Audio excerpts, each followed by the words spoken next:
வணக்கம். Welcome to MST creations. இன்றைக்கி நம்ம பார்க்க போகிறது ஒரு குயிக்கான ஒரு லன்ச் மெனுங்க. புதினா ரைஸ் நம்ம எப்படி செய்கிறதுங்கிறத பார்க்கலாம். அதுக்கு புதினா தழை ஒரு கட்டும், மல்லித்தழை வந்து ஒரு அரை கட்டும் எடுத்து நான் நல்லா சுத்தம் பண்ணி வச்சுருக்கேன். அப்புறம் தேங்காய் வந்து ஒரு கையளவு, பச்சை மிளகாய் வந்து ஒரு 2 பச்சை மிளகாய் எடுத்து வச்சுருக்கேன். அப்புறம் பட்டை ஒரு துண்டு, கிராம்பு 2 எடுத்துருக்கேன். தாளிக்கிறதுக்கு சீரகம், பெருங்காயம். ஓகே, எல்ஜி பெருங்காயம் யூஸ் பண்ணுறேன் நான். இப்போது இது எல்லாத்தையுமே ஒரு மிக்ஸி ஜாரில் நம்ம ட்ரான்ஸ்ஃபர் பண்ணிக்கலாம். இது ரொம்ப குயிக்காக செய்கிற ரெசிபி, ரொம்ப டேஸ்டியான ஒரு லஞ்ச் ரெசிபிங்க. இப்போ நான் அந்த பச்சை மிளகாய், இந்த ஒரு கைப்பிடி அளவு தேங்காய் எடுத்து வச்சுருக்கேன் இல்லையா, அது, அப்புறம் பட்டை, கிராம்பு, இது எல்லாத்தையுமே இது மிக்ஸி ஜாரில் அப்படி நான் போட்டுடுறேன். போட்டுட்டு அது கூடவே இந்த மல்லித்தழையும்,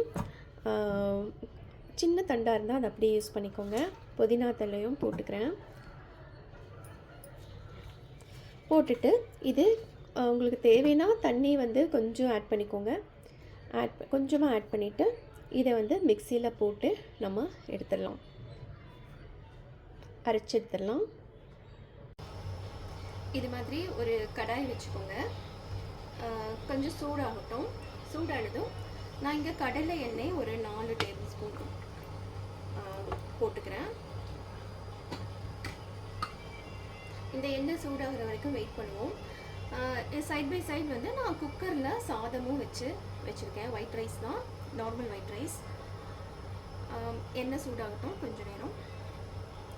எஸ், சூடாயிடுச்சு. இப்போ நம்ம தாளிக்கிறதுக்காக சீரகம் வந்து ஒரு டேபிள் ஸ்பூன் வச்சுருக்கோம் இல்லையா, அதை நம்ம போட்டுக்கலாம். நான் மஞ்சத்தூள் வந்து ஆட் பண்ண சொல்ல மறந்துட்டாங்க. நம்ம மஞ்சத்தூளும் இதில் கொஞ்சம் ஆட் பண்ணுவோம். சீரகம் பொரிஞ்ச உடனே இன்னும் கொஞ்சம் நேரம், 2 நிமிஷம் இருக்கட்டும்.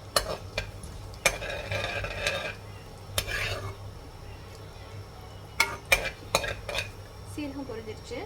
இப்போ நம்ம அரைச்சி வச்சுருக்கோம் இல்லையா, அந்த பட்டை, கிராம்பு, தேங்காய், அப்புறம் மல்லித்தழை, புதினா இலைகள், இதெல்லாம் அரைச்சதை அப்படியே எடுத்து நான் உள்ளே போட்டுக்கிறேன்.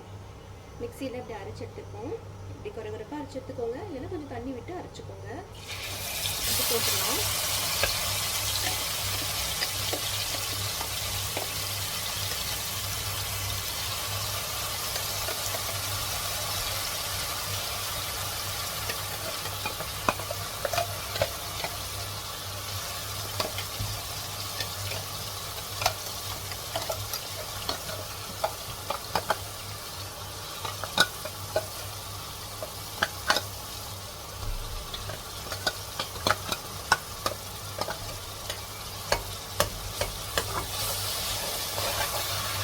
இந்த டைமில் பெருங்காயம் கொஞ்சம் ஆட் பண்ணிக்கலாம். ஒரு அரை டேபிள் ஸ்பூன் ஆட் பண்ணிக்கோங்க பெருங்காயம்.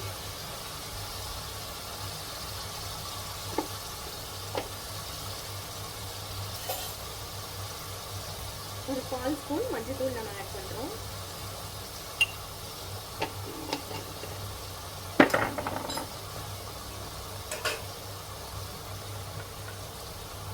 உப்பு வந்து கொஞ்சமாக நான் இங்கே ஆட் பண்ணிக்கிறேன். அதுக்கப்புறமா நம்ம சாதம் போட்டு கிளறப்போ டேஸ்ட் பார்த்துட்டு தேவைன்னா இன்னும் கொஞ்சம் ஆட் பண்ணிக்கலாம். உப்பு மட்டும் கொஞ்சம் பார்த்து போடுங்க. இந்த பச்சை வாசனை கொஞ்சம் போகணுங்க. நான் அரைச்சதில் கொஞ்சம் தேங்காய் அங்கங்கே இருக்குது, இதில் கூட பரவாயில்ல, அது கடிச்சு சாப்பிட்டு நல்லா தான் இருக்கும்.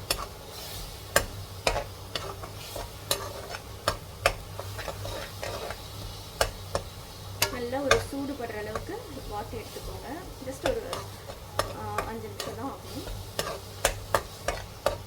இந்த கலரே லைட்டாக கொஞ்சம் திக்காக ஆகுங்க. இந்த லைட்டாக இருக்கிற அந்த க்ரீன் கலர் கொஞ்சம் திக்காக டார்க்காக ஆகும். அப்போ நம்ம எடுத்துடலாம். அந்த பச்சை வாசனை போகிறதுக்காக லைட்டாக அப்படி சாட்டே பண்ணி எடுத்துக்கணும். இது மார்னிங்கே, அதாவது நைட்டே இந்த புதினாலாம் சுத்தம் பண்ணி கரெக்டாக எடுத்து வச்சுட்டோம் அப்படின்னா காலையில் குயிக்காகவே இது செஞ்சு முடிச்சிடலாம். இது லஞ்ச் பாக்ஸுக்கு பேக் பண்ணுறதுக்கு, ஆஃபீஸ் கோயர்ஸ்க்கு, குழந்தைங்களுக்கு, இவங்களுக்கு எல்லாருக்குமே குயிக்காக சூப்பராக செஞ்சிடலாங்க. ஈஸியாக செய்யலாம்.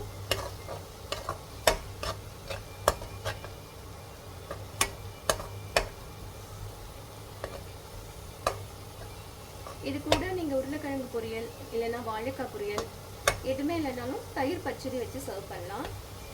ரொம்பவே நல்லாயிருக்கும். அட்டகாசமான ஒரு டிஷ் இது. ஃபில்லிங்காக இருக்குங்க. டிஃபன் பாக்ஸ் கண்டிப்பாக காலியாகி தான் வரும். ஏன்னா இது அவ்வளோ டேஸ்டியாகவும் இருக்கிற ரெசிபி தான். உங்களுக்கு தெரியுதா இந்த கலர் அப்படியே கொஞ்சம் கொஞ்சமாக அப்படியே மாறுது. நல்லா வாசனை வருங்க. நீங்கள் வறுக்கிறப்போ நல்ல ஒரு வாசனை தெரியும்.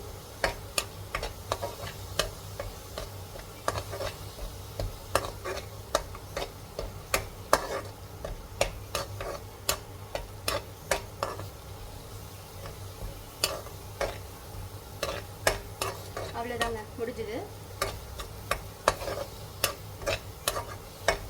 இந்த கலர் வந்து உங்களுக்கு அப்படியே கொஞ்சம் சேஞ்ச் ஆகுது, தெரியுதா? கொஞ்சம் திக்கான ஒரு க்ரீனாக வருது பாருங்க. ஒரு டார்க் க்ரீன் மாதிரி மாற ஆரம்பிக்கும். இந்த பச்சை வாசனை போகிறது அந்த வாசத்துலேயே உங்களுக்கு தெரியும். நல்ல ஸ்மெல் கிடைச்சிருக்கும். இப்போது ஸ்டவ்வை நம்ம ஆஃப் பண்ணிடலாம். இதில் கொஞ்சம் ஆற விடுங்க. ரைஸை வந்து இதில் போட்டு மிக்ஸ் பண்ணிட்டோம்னா நம்ம லஞ்சு ரெசிபி ரெடி ஆயிடும். அதை நான் எப்படிங்கிறத காமிக்கிறேன். இப்போ நான் ஸ்டவ் ஆஃப் பண்ணுறேன்.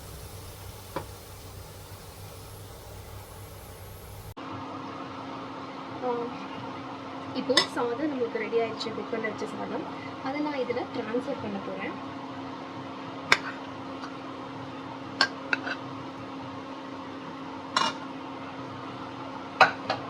அவ்வளோதாங்க. இப்போ பாருங்கள், நல்லா நம்ம பெரட்டி எடுத்துக்கலாம்.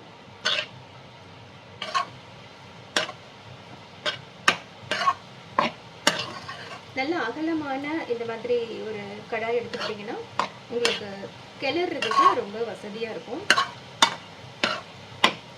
இந்த டைமில் நீங்கள் கொஞ்சம் டேஸ்ட்டு பார்த்துக்கோங்க. டேஸ்ட்டு பார்த்துட்டு உப்பு கரெக்டாக இருக்கான்னு பாருங்கள். பத்துலனா இப்போ நம்ம ஆட் பண்ணிக்கலாம். ஸோ ஜஸ்ட்டு நான் டேஸ்ட் பார்த்துக்கிறேன்.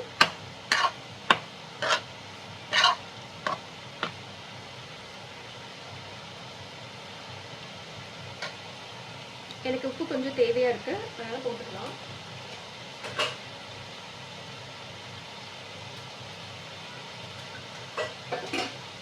அவ்வளோதாங்க. சூடான சாதத்தில் நீங்கள் டேஸ்ட் பார்த்தீங்கன்னா தெரியாதுங்க. கொஞ்சம் ஆறுனதுக்கப்புறம் டேஸ்ட் பாருங்கள். அப்போ தான் கரெக்டாக தெரியும். அதனால் உப்பு கம்மியாக இருந்தால் பிரச்சனை கிடையாது, அதிகமாக இருந்தால் தான் ப்ராப்ளம். ஸோ அதை மட்டும் கரெக்டாக பார்த்துக்கோங்க. இப்போ சுவையான புதினா கொத்தமல்லி ரைஸ் ரெடி ஆயிடுச்சு. புதினா தலைகள் மட்டும் தனியாக யூஸ் பண்ணக்கூடாது. அது கூட ஒரு கைப்பிடி அளவாவது கொத்தமல்லி தலையும் சேர்த்து தான் நம்ம பண்ணணும். அப்போ தான் உங்களுக்கு அந்த டேஸ்ட் வந்து கொஞ்சம் நல்லாயிருக்கும். இப்போது இந்த ரைஸ் கூட வாழைக்காய் பொரியல் இல்லைன்னா உருளைக்கிழங்கு தயிர் பச்சடி வச்சு கூட சர்வ் பண்ணலாம் நீங்கள். இப்போ சுவையான புதினா சாதம் ரெடிங்க. தேங்க்ஸ் ஃபார் வாட்சிங்.